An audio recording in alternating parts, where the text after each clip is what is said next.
জয় গুৰু শংকৰ সৰ্ব গুণাকৰ জাকিৰি নাহি কেও পাম তুহাৰি চৰণে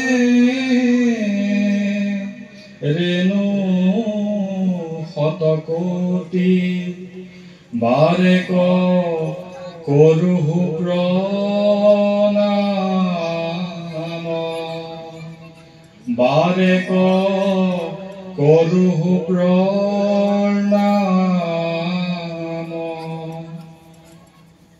আজি ধেমাজি জিলা বৈদিক সনাতন সমাজৰ উদ্যোগত আয়োজিত কৰা এই অধিৱেশনৰ আজি আলোচনা সত্ৰখনিৰ সন্মানীয় সঞ্চালক প্ৰভু,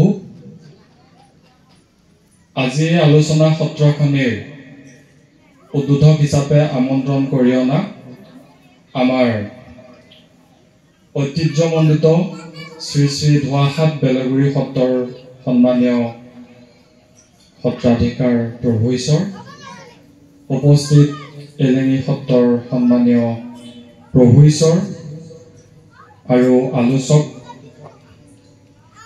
মহোদয়কে প্ৰমুখ্য কৰি উপবিষ্ট আজি সেৱাৰ স্থলীৰ আই মাতৃসকল, ভকত প্ৰাণ বৈষ্ণৱবৃন্দ, কণ কণ মইনা মাইনী, যুৱক যুৱতী আটাইলৈকে আমি পোনপ্ৰথমে আন্তৰিকতাৰে সেৱা জনাইছো।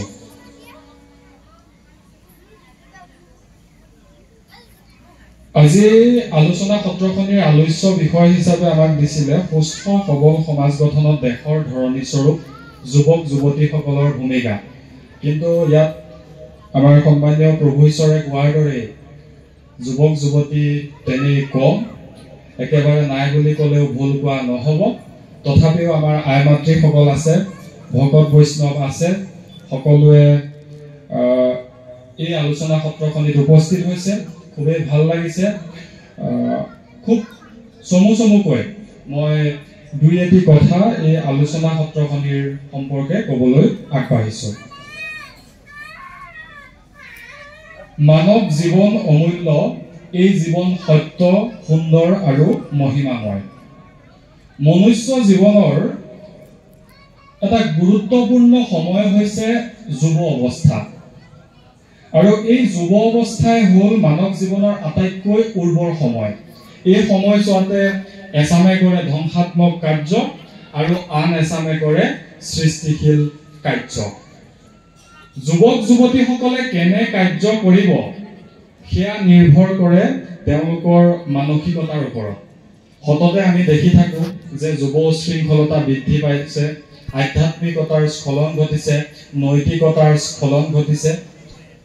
আজিৰ যুৱ প্ৰজন্মই ধৰ্ম বিৰোধী আচৰণত লিপ্ত হৈছে, অপসংস্কৃতিৰ প্ৰতি তেওঁলোকে আসক্তি হৈছে, বিভিন্ন অনৈতিক কাৰ্যত লিপ্ত হোৱা আমি দেখিবলৈ পাওঁ।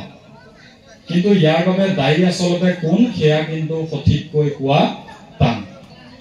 সাম্প্ৰতিক সময়ত কেওফালে ঘটি থকা আমাৰ অবাধ দুৰ্নীতি, হত্যা, লুণ্ঠন, ধৰ্ষণ ইত্যাদি কেতবোৰ দিশ আজিৰ কোমলমতীয়া ছাত্ৰ ছাত্ৰীয়ে কৰিবলৈ কিন্তু কুণ্ঠাবোধ নকৰা হৈছে।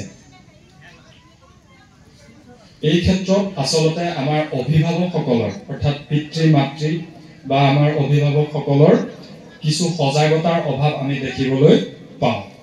আন এটা কাৰণো নথকা নহয়, সমাজৰ একাংশ আমাৰ জ্যেষ্ঠসকলে সমাজত কোৱা কথা আৰু ব্যৱহাৰিক জীৱনত কৰা কথাৰ মাজত প্ৰায় মিল নাথাকে, যাৰ ফলশ্ৰুতিত আজিৰ সৰু সৰু কণ কণ মইনা মাইনীসকলে উঠি অহা প্ৰজন্মই সেই দিশটো চাবলৈ লৈছে আৰু তেওঁলোকৰ অন্তৰত সাজ বহিছে, যাৰ ফলশ্ৰুতিত তেওঁলোকৰ আধ্যাত্মিকতাৰ স্খলন ঘটা দেখা গৈছে।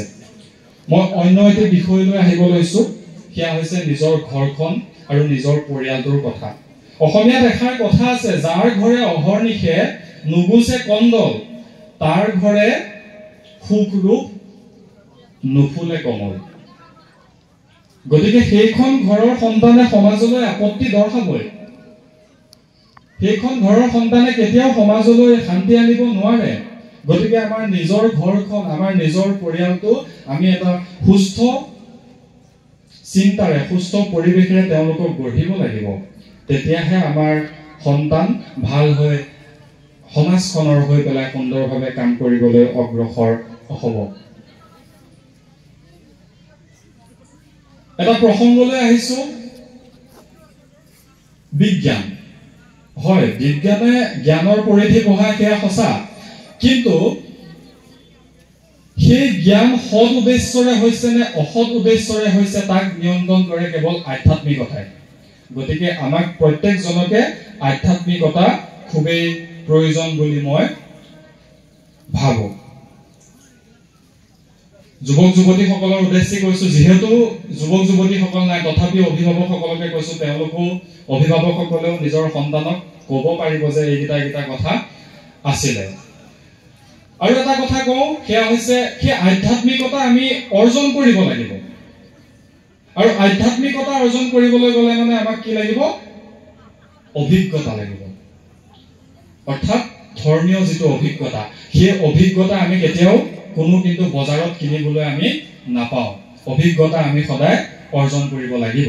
সি যি কি নহওক, সাম্প্ৰতিক সময়ছোৱাত যুৱক যুৱতীসকলে ল'ব লগা ভূমিকা সম্পৰ্কে মই কথা দুটামান কৈ থৈ যাওঁ। আৰু অভিভাৱকসকলৰ উদ্দেশ্যে বিশেষকৈ কৈছো, তেওঁলোকে নিজৰ